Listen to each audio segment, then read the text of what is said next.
God. Yeah. So we have to start here, ma'am. Payment and learning. Or if you want, we can start here. Payment alone is not enough. Yes, yes. Priya, ma'am? Sorry, I was unmuted. Sorry. Muted. Payment alone is not enough. A man must pay whether he wills to or not. He will continue to pay over and over again until he learns why the payment must be done. This does not mean that he must know the one whom he wronged and where and when he became a debtor, but that he must learn how not to injure others and how not to allow others to injure him, how to be considerate of the rights and feelings of others without becoming their prey. Payment and learning alone are not enough. There must be a neotic enlightenment accomplished by the results of what he has learned from his experiences. This is usually shown by his attitude of mind towards his duties. Duties performed with willingness and understanding affect a balance of the thought of which they are an exteriorization. Correct. So then we will halt here for a moment. Yes. See, there must be a neotic enlightenment accomplished by the results of what he has learned from his experiences. What is this neotic enlightenment? This is a question of knowledge. You see, you exactly knowledge. Understand awareness. No, there must be a takeaway effectively. There has to be an outcome which is knowledge, which is the result of what he has learned from his experience. And that is why he is making the payment also. And he will keep on doing it till he gets that learning of why he is making that payment. That is the wisdom he is referring to here. No. Sometimes what he also says is, go on making payment even if you don't know why you are making the payment. Correct. And you will continue to do that till you have taken the learning out of it. Ultimately, he should take the learning out of it. Exactly. See, if you can allow me, there is one Swami Sukobhadananda. Okay, in an ashram outside. He writes. He's written a number of books on these things. He gives a very interesting example about this payment that you have to make, whether you like it or not. He says, he just gives an example that he once got caught for some traffic violation. So he was taken to the magistrate, and the man told him you have to pay 100 rupees. No, he refused, so he was taken to the magistrate. So magistrate said, pay 100 rupees. He questioned because he thought he had not done anything wrong. So magistrate immediately said 1,000 rupees. He questioned again. He said 2,000 rupees. Ultimately went on like this. Ultimately ended up 5,000 rupees. He said, if I had only agreed 100 rupees, I would have bought a lot of more peace of mind. We just pay what is done. You accept that payment, and then you'll be all right. Right? But we resist. We question why we are paying, why we are getting this punishment, and we go on suffering for. Yeah. Sir, there is a fantastic learning from Michael Singer's book here. Yeah, correct. You're right. Right? Absolutely. Surrender. Yes. Surrender experiments. Yes. Right? Yes. There is so much resistance that is eliminated. Correct. Yes. That example also that you gave. That is Swami Sukobhadananda gave that example. But another thing is, your resistance, once you lose resistance, there's a clarity of mind also, because nothing else is blocking that thinking, creative thinking. Exactly. Right? Yeah. No, in fact, emotional equations, he puts a spiral figure. Right? As you resist, you will be within that spiral, whereas what I expect you to do is you don't let that spiral complete. So let that thought process come almost near touching and let it go on. That's a beautiful expression I saw.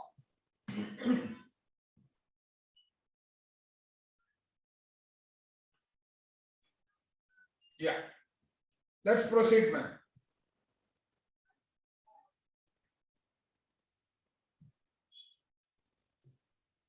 Duties performed with willingness.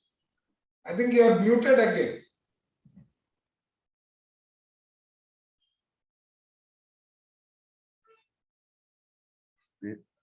Priya ma'am, you are muted. Yeah, sorry. I was reading without. I know, I thought as much. Yeah. So this is usually shown by his attitude of mind towards his duties. Duties performed with willingness and understanding affect a balance of the thought, of which they are an exteriorization. A thought must be balanced by the one who issued it according to the responsibility which was his at that time, at the time he generated or entertained it. His responsibility is his appreciation of right and wrong, his standard of right. He is informed of this responsibility not by reason, but by direct warning from his conscience, given through the rightness of his thinker.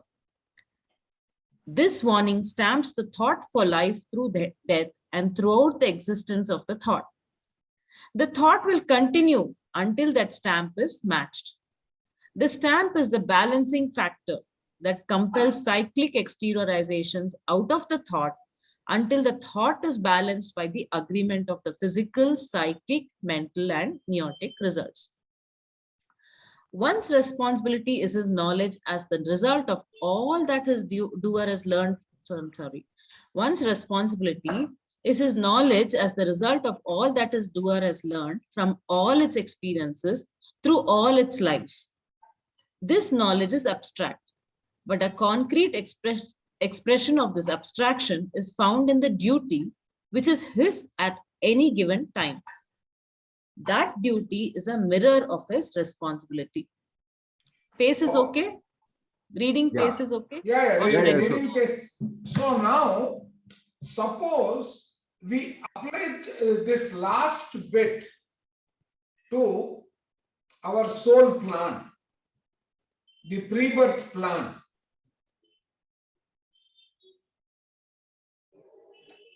See, all of us have gone through, one way or the other, we have raised the discussion of the pre-birth plan, whether it is from Robert Squat's book or whether it is from the Seth or whichever one it is. Correct? So, and we have also gone through those 13 different stages after death. So all this is going back and sitting there in terms of, and in terms of the karmic balance and how we plan for the next life, etc. If we try to integrate all that, the same point is coming out. All this wisdom, but because of the trauma of death and trauma of the birth, we forget most of our learnings. We are not aware of it. So it's bringing us to the same point, but very well stated. Any debate on that particular point? On that particular takeaway? Sir?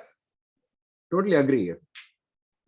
So now, if we integrate that concept and this concept together, we now understand the objective of the higher aware souls, the more aware souls who are part of the realm of permanence, trying to help us create our birth plan, in which, because the reference there is the Akashic record. Yes, correct. Correct. Which has already got this record. So what you have completed, to what extent you have completed your learning, and how we can move it forward. This is a beautiful citation for that. Which is why when you are through a deep meditation or otherwise, if you can access this Akashic records, these experiences come to your memory, and which is why your evolution becomes faster. Most of us, we don't even know the novel. We don't even know there's something called an Akashic record. No, actually, I can relate to that, sir. See, when I started my meditation, the very first session, Right? I had started in a group of 20 people, not Chandra sir, but this S.S. Rajan's daughter, Purnima Aditya. Purnima, yes. Yeah. So I was in that group. We were actually just 7 people who started. And then they said each one has to relate the experience, come what may. So when they asked me, I said I sat in meditation, but after 10 minutes of starting and listening to your guidance, I didn't hear any guidance. But I was completely covered in a violet circle. And second day, the same thing happened. Third day, the same thing happened. So then I asked, why is this violet color so much after me? Then her father was also there that day. He explained. He said, that is because you are not a meditator for the first time. You have been a meditator in your earlier lives. Right? And you have opened most of your chakras. You have got your, this is directly related to your third eye chakra. So you need to extend the practice even if you are alone. Right? So all that, and after that, my experience was, you give me the toughest book, I am able to relate to that. It was a very interesting observation. Till then, anything spiritual, if anyone gives me a book, I will collect dust. Okay. Right? So I am able to relate to that, and the pace at which I am reading books and trying to understand that is giving me an indication that yes, what is stated here, I am able to relate to that. Yeah.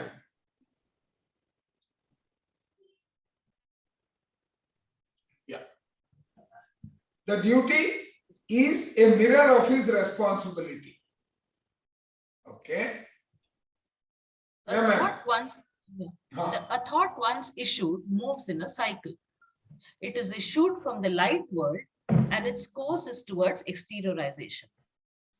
It is exteriorized on the physical plane as an act, an object, or an event that produces results which are interiorized as psychic, mental, and neotic results in the triune selves. If no balance of the thought is made, desire starts the action of the thinking and desire on a new cycle of the same thought. I'll just read that again. If no balance of the thought is made, desire starts the action of the thinking and desire on a new cycle of the same thought. Frequently, the old thought which has not been balanced returns. It is not again conceived, but is entertained in the heart, reinforced through the brain and reissued. And then it seems to be a new thought. That is one reason why one's thoughts run along certain lines and are related to each other. The aim always brings back the thought back to where it started, and then the aim may be slightly changed as the thought is sent on its new cycle. A thought once issued has a tendency to cause continued similar thinking to reinforce it. A thought once issued has a tendency to cause continued similar thinking to reinforce it. Okay. If a thought... While we are reading this, let us think of the process of manifestation. We will be able to relate to this very well. Because until it is manifested, exteriorized in other words, it continues to run. It will keep cycling one way or the other, whether it is contiguous or whether it is in breaks. Yes. The desire will keep on getting triggered. Yes, it keeps getting reinforced.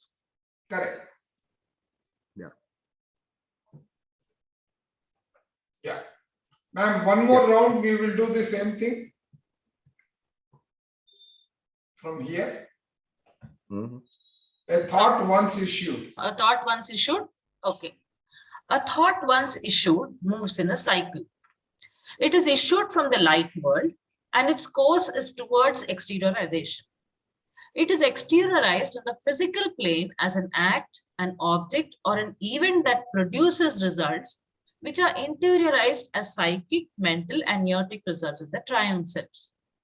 If no balance of the thought is made, desire starts the action of the thinking and desire on a new cycle of the same thought. Frequently, the old thought which has not been balanced returns.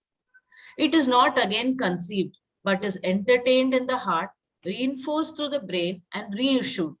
And then it seems to be a new thought. That is one reason why one's thoughts run along certain lines and are related to each other. The aim always brings the thought back to where it started. And then the aim may be slightly changed as the thought is sent on its new cycle. A thought once issued has a tendency to cause continued similar thinking to reinforce it. Correct. If a thought, when it's stop? No. I don't, unless there is any question from anyone.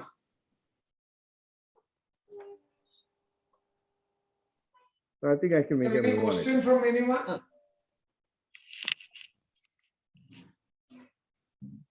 Okay, I'll continue.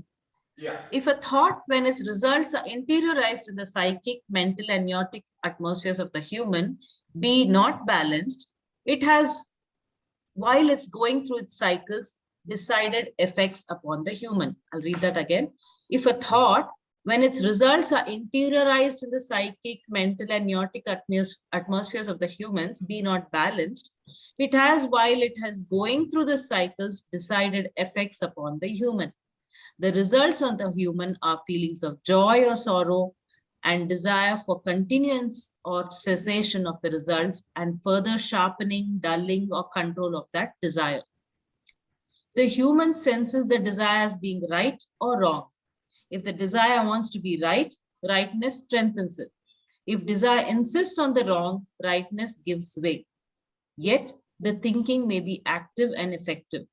That is very often so when the personality is by the cycles of a thought built up on a morally wrong basis, as of cunning, selfishness, or crookedness. In such cases, the human regards everything as right that he desires, and everything that stands in his way as wrong. Stop. So that is the reason why the differentiation comes. Right? Continue. Which is why even a criminal, if you ask him, he will never think that he's doing wrong. Exactly, because that's his belief. Yeah. In fact, Eric Fromm, in his essay on Sane Society says, now, what if those who we put them behind institutions, okay, because they differ from us, what if it was the other way around? We would be behind institutions because theirs will be the right, okay, and we'll be the wrong. And we will be in the institutions and they'll be outside. It almost seems to be happening. That's a beautiful point. See, let us take a locality which is dominated and managed by hooligans. Right, exactly. Every single person there will behave like a hooligan. And correct, he will always like to oppress. I mean, he will always like to put his impacts on the oppressed. The weaker section. Correct. And that is how that experience probably changes the way the behavior pattern of the individual. Because experience, after experience, it becomes a habit, and then that creates a perception, and then that stays with you. That's what Joe Dispenza takes us through his process, right? Breaking the habit of being yourself. How does it become a habit? Yeah.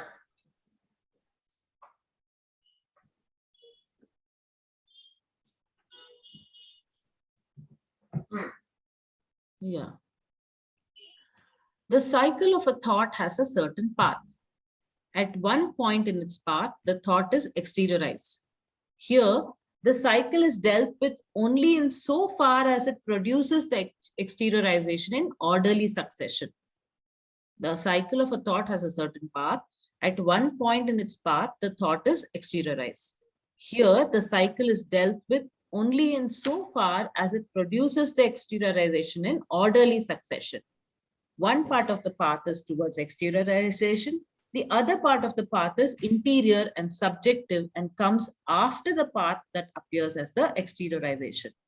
Of course, when a thought issues on the light plane of the light world, which is formless, the thought is formless and its movements are not cyclic in the same sense in which they are when the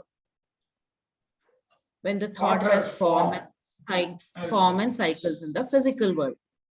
For simplicity, the term cycle is applied also to the prior stages. I think that last part. No, I think when we read it will be clear. Okay. The entire paragraph needs a rereading slowly. Correct. So do I read that again? Yeah, why don't we? Yeah. If a thought. Okay. Where from there? Okay. If a thought, when its results are interiorized in the psychic, mental, and neotic atmospheres of the human, be not balanced, it has, while it's going through its cycles, decided effects upon the human. So if it's not balanced, there will be effects which have been decided. It could be emotional, it could be anything based on the outcome. Yes. And the results of the humans are feelings of joy or sorrow and desire for continuance or cessation of the results and further sharpening, dulling, or control of that desire. The human senses the desire as being right or wrong. If the desire wants to be right, rightness strengthens it. If desire insists on the wrong, rightness gives way. Yet the thinking may be active and effective. That is very often so when the personality is by the cycles of a thought built up on a morally wrong basis, as of cunning, selfishness, or crookedness. In such cases, the human regards everything as right that he desires, and everything that stands in his way as wrong. The cycle of a thought has a certain path. At one point in its path, the thought is exteriorized. Here, the cycle is dealt with only in so far as it produces the exteriorization in orderly succession. One part of the path is towards exteriorization. The other part of the path is interior and subjective and comes after the part that appears as the exteriorization. Of course, when a thought issues on the light plane of the light world, which is formless, the thought is formless and its movements are not cyclic in the same sense in which they are when the thought has form and cycles in the physical world. For simplicity, the term cycle is applied also to the prior stages. Okay, let us hold there for a minute. See, look at this construct of this sentence. Of course, when a thought issues on the light plane of the light world, who is the owner of the light plane of the light world? The triune self. Triune self. No. In the triune self also, which component owns it? What? I didn't understand your question. Sir, it is the neotic world actually. Form. Okay. The light world is belonging to the neotic world. Neotic world, yeah, which plane? That's what. The plane is above. At which plane? It is in the light plane, its own plane. Exactly. Correct. So because it is in its own plane, it is part of the knower. Yes, Okay. Now, knower is nothing but selfness and I-ness. That means identity and knowledge. So there is no need for a cycle at all, because cycle is for the purpose of either internal or external, and the entire objective of that entire process is for registration in the knower's domain. Yes. Correct. So there is no need for the cyclic. Because that experience is already registered. In the same sense in which they are when the thought has a form and cycles. See, it will have a form which is keeping on changing, the thought form. And till it exteriorizes. And once it has exteriorized, the internalization of that is nothing but the knowledge. For simplicity, the term cycle is applied. So that sequence of events, basically, he says applied to the prior stages also. That means before the experience has got registered in the psychic, the physical, psychic, mental, and neotic planes. That is what he is conveying here. Yeah, this is what he has conveyed earlier. He's just repeating this. It's conveyed yesterday. Exactly. Earlier he gave the process. He is trying to give the example here. Right. Okay. So let us continue, ma'am. Yes. Within the larger course. Yeah. Within the larger course of the thought, from issuance to exteriorization, are many smaller cycles. So that in one cycle from the mental atmosphere in the life world by way of the physical plane of the physical world and back to the mental atmosphere in the life world, there may be many lesser cycles. These are produced by desires and thinking towards the exteriorization of that thought. The act, object, or event may be followed by other cycles within the greater cycle of the thought. The smaller cycles producing feelings, sensations, and emotions. These may be followed by innumerable cycles of mental processes. A thought cycles downward by mental activities to find a way towards exteriorization. As it takes on a definite design, plan, and form by which it will be exteriorized, it approaches and finally appears on the physical plane. After this exteriorization of a part of the thought, it goes on affecting the doer subjectively, first by feeling, sensation, emotion, and sentiment, all flowing as results from the exteriorization. This is a cycle of experiences. Figure 4a. Do you want to see the figure? Which we already discussed. Figure 4a, if you remember. Yeah. The various stages that it goes through. Yes. That experience line angle of 30 degrees. Okay. Correct. So this 30 degrees and 360 degrees is a wonderful combination. We should never overlook that. 88, right? That's where we were. Or 89. Yeah. Where is that? No. No, 5D. This is. No, sir. Not this. Yeah. Yes. Yes, sir. Here. This is a cycle of experiences. So the course of the thought continues until the doer learns from its experiences through these exteriorizations. After the doer has learned, and there is a willingness and readiness in the doer to do what it feels it should, there is a neotic, mental, and psychic agreement between knowledge, conscience, desiring and doing, or suffering in relation to the exteriorization of that thought.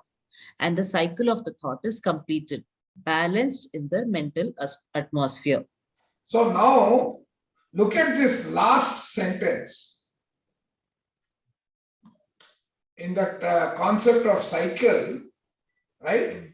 He is talking about balanced in the mental atmosphere. That means the balancing has to actually occur in each of the spheres, each of the atmosphere, the spheres, in the planes, in the manifestation. All of them, it has to get balanced. That's the way I am reading that sentence. Or am I reading it correctly? No, you're reading it okay, but there is a kind of conclusion here deductively. This is what he says. Ultimately, he says, he talks about, therefore, until this is balanced at the level of your level, which is what I would call is getting emotional maturity, emotional intelligence. The whole person. One is emotional maturity. Sir, in addition to emotional maturity, it also talks about getting the understanding of what is being meant by it. Exactly. I use the word. Yeah, it's not. It's wholesome. The man becomes whole. The wholesome, exactly. He's wholesome. The person becomes whole. Yeah, that's what it means. Yeah. And whether it is positive or negative, the realization that it is correct happens. Correct. And that is what is acceptance end of the day. Yeah. Yeah. Right. Yeah, Priya ma'am. The length of the cycle. Yes, sir. Yeah, we need to continue. The length of the cycle and the number of the lesser cycles within its path are determined by the responsibility of the doer and its willingness to learn and perform its duties. No one thought can be exteriorized separately from everything else, because no thought or thing can act independently of its relation to another thought or thing. I'll read that again. The length of the cycle and the number of the lesser cycles within its path are determined by the responsibility of the doer and its willingness to learn and perform its duties.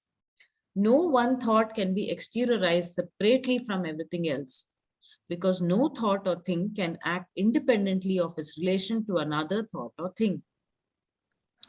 Two or more, Correct. Yes, sir. Because that acceptance has to happen at these 4 stages. So it can never be the case that a thought flies through straight unless it has been experienced and it is coming from the neotic plane.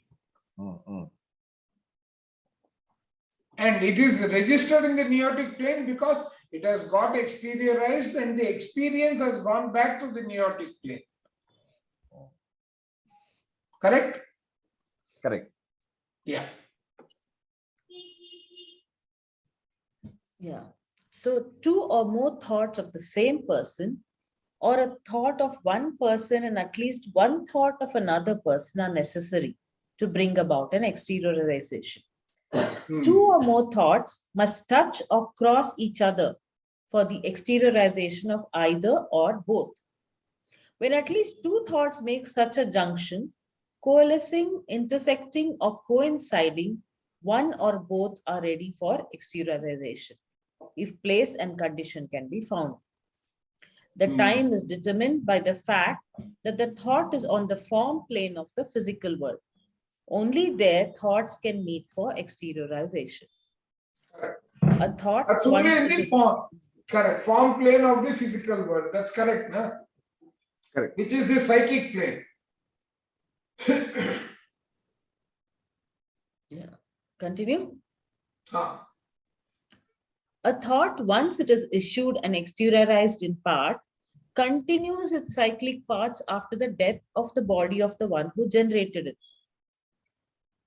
A thought, once it is issued and exteriorized in part, continues its cyclic paths after the death of the body of the one who has generated it. It goes with the doer in the body and stays in the mental atmosphere of the human, figure 5b. That's okay. We have seen this also. एक बार देख लेते हैं. अच्छा. It is sitting in this, the mental atmosphere.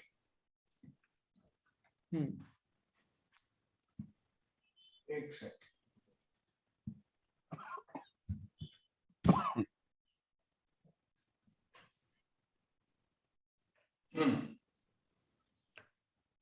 It appears cyclically in, where did it go? Yeah, it appears cyclically. No, it's here only, sir. ये 5D के बाद में ना? No, this is correct. This is all right. It appears cyclically. No, correct. Yeah. यहाँ पर है. वो 5B था. It appears cyclically in that portion of the doer after death during the different after death states. Its thoughts are the accusers and witnesses that come to the doer for or against it in the hall of judgment, and the states of expiation and purification. What's expiation? मतलब after death, it is purging or purification. Okay. Yeah, its thoughts are the accusers. Sorry. Expiation is coming out. Correct. Okay. Its thoughts are the accusers and witnesses that come to the doer for or against it in the hall of judgment and the states of expiation and purification. Okay. The cycles continue. Only portions of the best thoughts accompany the doer into its heaven and stay with it there. Figure 5D. देखना है? When the doer portion returns to 5D physical life. एक minute देख लेते हैं. 5D. 5D is that opposite 13 stages. The sectors, yes. Correct. The coming into the body. Judgment has separation from gross desire section, separation from lower thought section, purification of breath and form. ठीक है. Purification of breath and form is the thought form. No, this is the breath form. उसके बाद में जाएगा. Okay. And then it's purified. And then the composite happiness section. Yeah.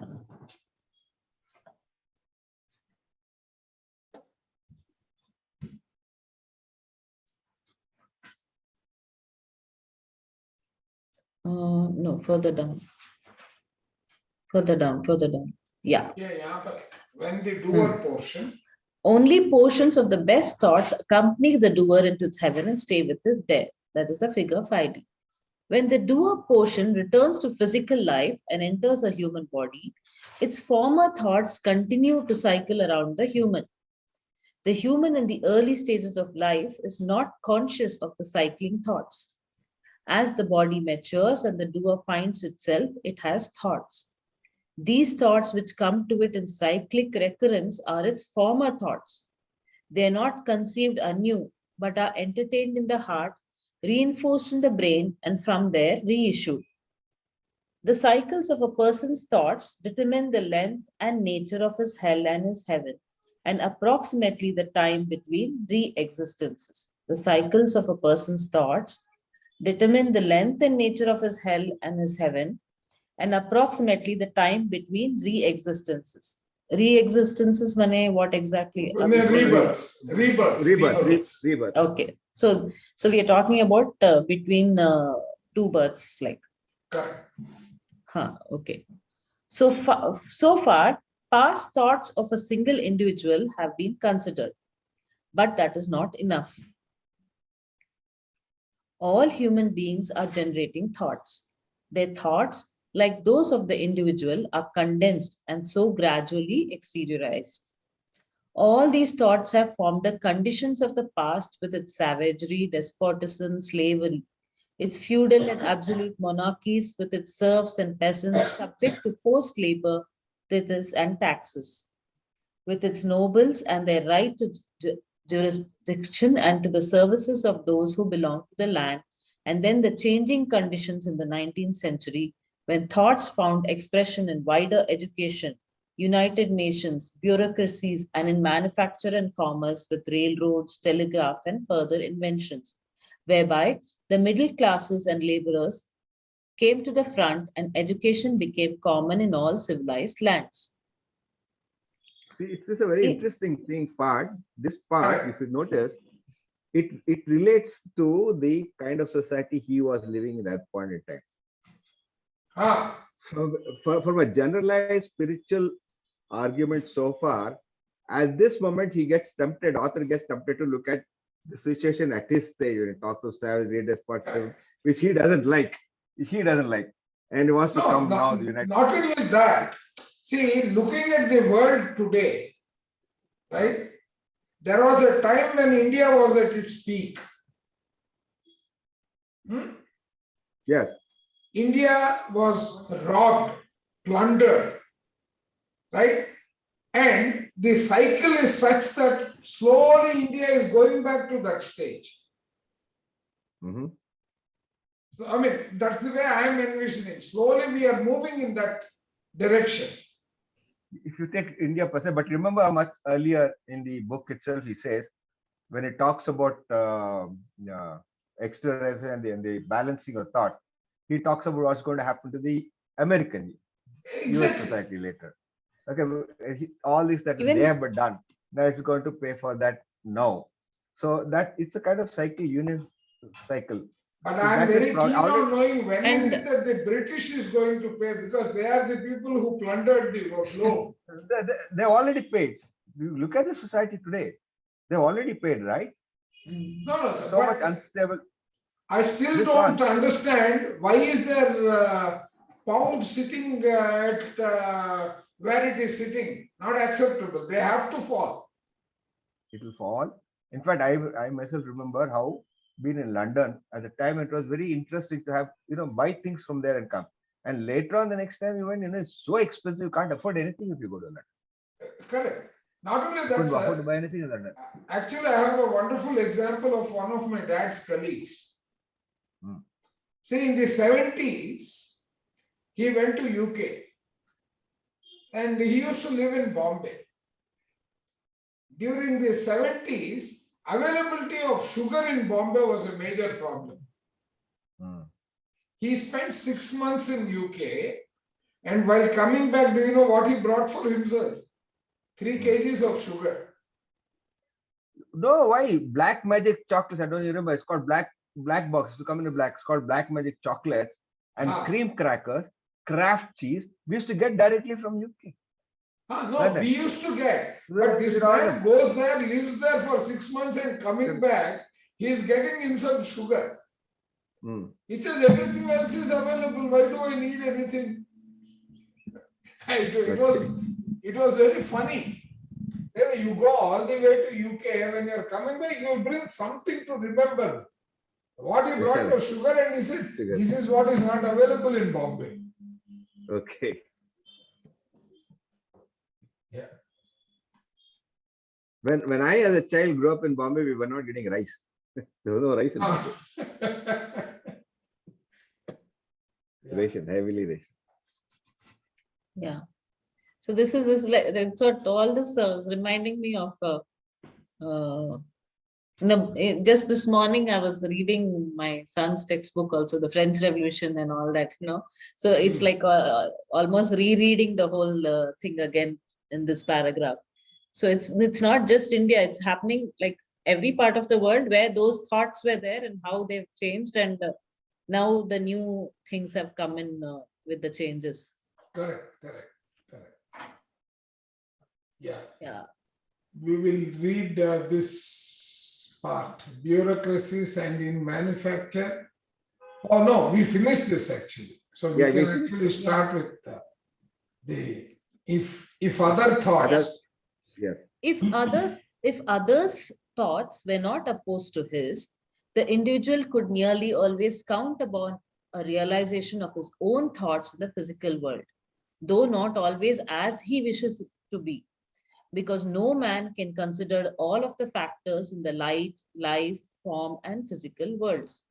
Nor can he know when the cycles will meet favorably or unfavorably to permit exteriorizations. All human beings are issuing thoughts. Many of these run counter to the thoughts of anyone. Some coincide with them. When thoughts of people cross each other or coincide, there is usually an encounter or coinciding on the physical plane, in acts and in things. Excuse me, just a second. The physical plane is event, object, or things, correct. So friends, business associates, persons thinking of a common cause or occupation, adherents of church or political movements meet. Their thoughts bring them together. In the same way, enemies, individuals struggling, or races warring meet because of their conflicting thoughts. So nations are divided, as was Poland, and united, as was Italy, after her long struggle. When thoughts of people cross each other or coincide, there's usually an encounter or coinciding on the physical plane in acts and in things. So friends, business associates, persons thinking of a common cause or occupation, adherents of a church or political movements meet. Their thoughts bring them together. In the same way, enemies, individuals struggling, or races warring meet because of their conflicting thoughts. So nations are divided. So nations are divided, as was Poland, and united, as was Italy after her long struggle. Okay. Yeah. Thoughts do not usually result in exteriorization as a person would wish, because he cannot consider the unknown factors. Important among these are his past thoughts, which have not yet come into realization, and the results of which may prevent the immediate exteriorization of his present thought. Another factor is that out of the millions of thoughts, his own and those of others, only a small number can be realized in the physical world at any one time, as place and time on the physical plane condition the exteriorization of thoughts. Then, exteriorization into physical acts and events can take place only under physical laws, and further, when the meeting of the cycles of thoughts permits. Moreover, no thought can be exteriorized if it were not for present thinking. So there are many obstacles which are not known and overcome. But the most mysterious of all factors is the balancing factor in the thought, which is connected with the universal tendency to adjustment and continues to impel exteriorizations of the thought until it is balanced. Because these factors are unperceived and because it appears that there is no immediate just retribution, it seems that morally acts do not produce the effect which they should produce. Acts worthy and noble often appear to be without reward, and mean and unjust acts to be crowned with worldly success. In this way, the moral requirements which men feel as the rule of their own lives appear to be absent in the management of the world. Justice on the physical plane cannot be had at once because of the people's unwillingness to have justice done to them. Because of the unresponsiveness of physical matter to thought, because of the hindrances of the physical plane to immediate exteriorization of everything that is required for adjustment, because the cross currents of various persons' thoughts interfere, because the time is not ripe for those involved to come together, and because of other difficulties indicated. Do we discuss or continue? It's straightforward. Huh? Is Yeah. there Straightforward. required? It's No, absolute. which is why there's a kind of belief that there's no justice in the world. The wisdom says, don't seek justice. That is one. And if we look at our previous generations, they used to always say, संभाल कर रहना तथास्तु देवता घूमते रहते हैं. That's there. Yeah. Yes, that's why we say don't talk any evil, etc. Because Exactly. Correct. But like see, they have done it by virtue of experience.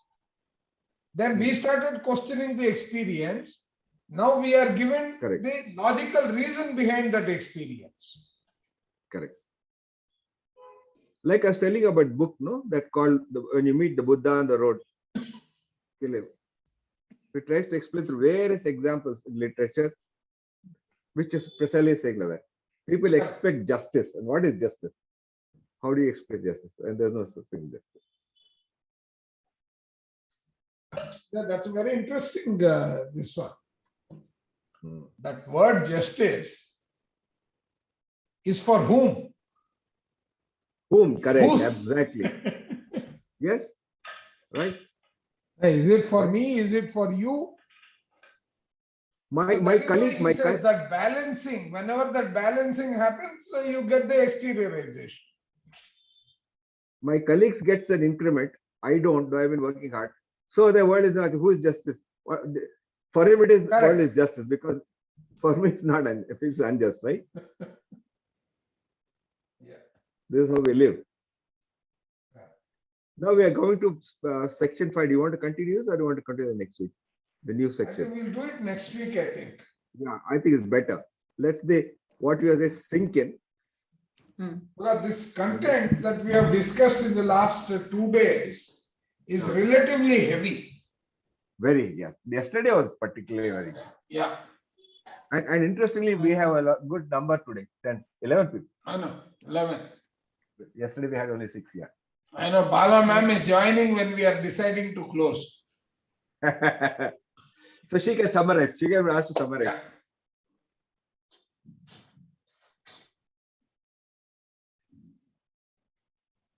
So I think before the next week, I should prepare this map as soon as possible. Okay. नहीं तो समझ में नहीं आ रहा है sir. बीच में we are able to relate to it as a group, but again when we become alone, we are somewhere getting lost. See, For which part you're saying, sir? Everything. This all over. entire chapter of thoughts manifestation. Okay. See, in bits and pieces, we are able to carry the concept with us. But it is not holistic. No, Chandra, the problem I've always been insisting, telling, and this is what I tell my students, the problem is language. You see, when you try to communicate, the language determines an entire philosophy. Correct. Languaging, as I use the word. Okay. And so each one's language is kind of different, the way you use certain words has got a definition, but definition is not the same as language. What you see in the dictionary is only definition of the word. Correct. The usage will change the meaning, the context. It's a contextual word. Correct. That's why the problem. And also, also the understanding from the person's exposure to that language, the understanding also becomes completely will vary. It's not just the exposure. See, even with the same kind of exposure, our interpretation of the word is contextual, very contextual. It is determined my own thinking, my own way of interpreting things. Because the way I will take the experience out of it is based on what is manifested in my life. Absolutely. Where is the concept of the unmanifested? Absolutely. It's about my past experience also comes into this thing. No? Then only my interpretation would be according to that. Correct. So most of the time, even at this age, my experience is something different. Maybe after 10 years of my life, my experience would be different. So my understanding of the same line would be different. No, that is why understanding the 30-degree and 360-degree, you need 12 different viewpoints to get some comprehension is a very important takeaway, at least for me.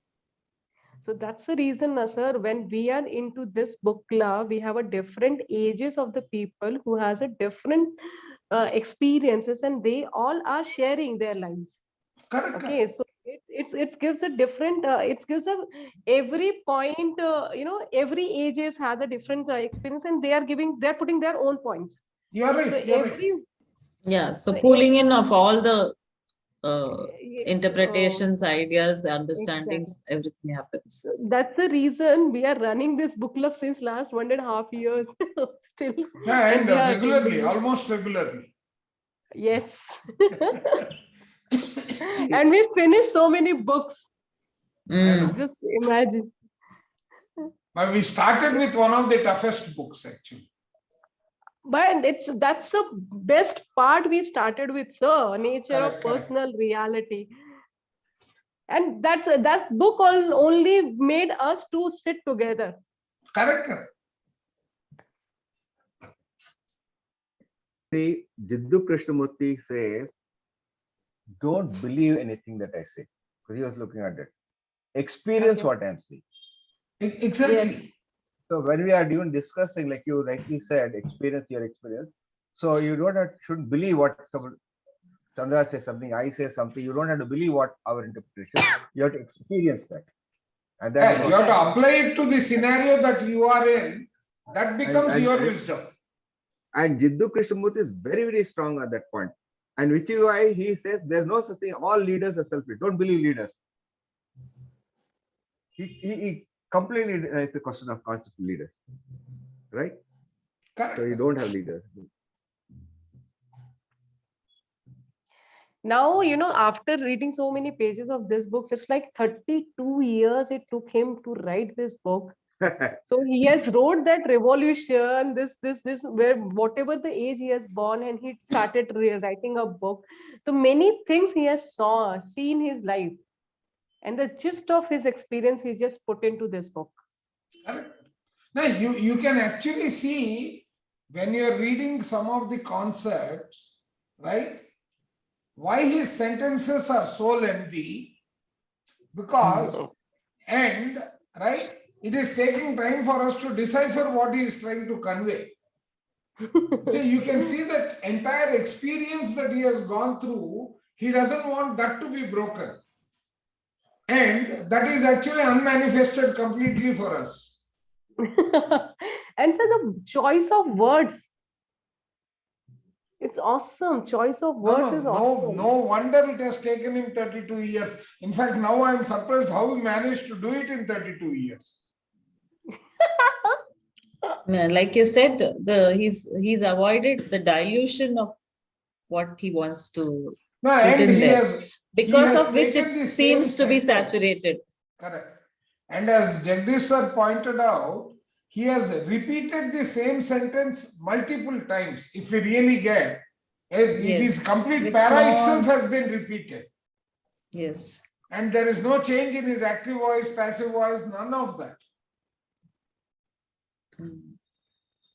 That calls for phenomenal patience. Patience. That's why I said it's an experiential book I mentioned earlier. Yeah, I'm with you, sir. 100%. That's what. Actually, of late, that most of the books that we read, unless we are able to relate them, we don't get the larger picture. True. See, I mean, my first encounter with this 5 kingdoms was in spiritual tablets. Right, the mineral kingdom, the plant kingdom and all. That is getting superimposed here. While I was reading, I don't know why, in my dream, Peter Richelieu's book again came. So I started reading it. That has enhanced the understanding of the soul concept. Now, where will I go and search for books like Heart, Self and Soul and all? Right? It came up somehow. And I am now able to relate to Patriji's sentence. He says, when the student is ready, the master will appear. That's always there. And sir, when student is really ready, master disappears. Now, after the student has already completed, he has leveled himself. That is when the master disappears. Yes. Or the student becomes a master himself. Yeah. So I had one guru who was staying here, I was saying, right, who was my tenant. He was telling me, when he completed his learnings from his master, right, actually the master prostrated him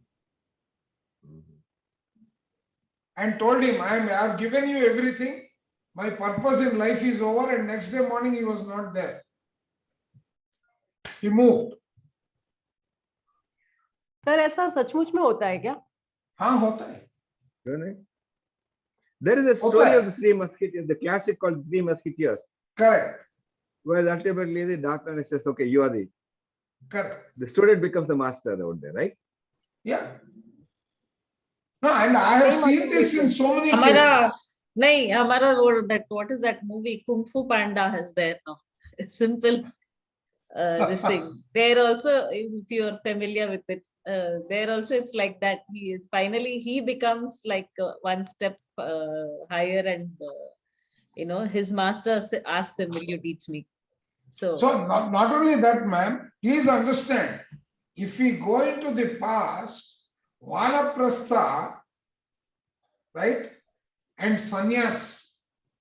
After the Vanaprastha is when the training of the next successor is happening. And then the senior person, once he feels comfortable that this man is ready, he moves on to his sannyas.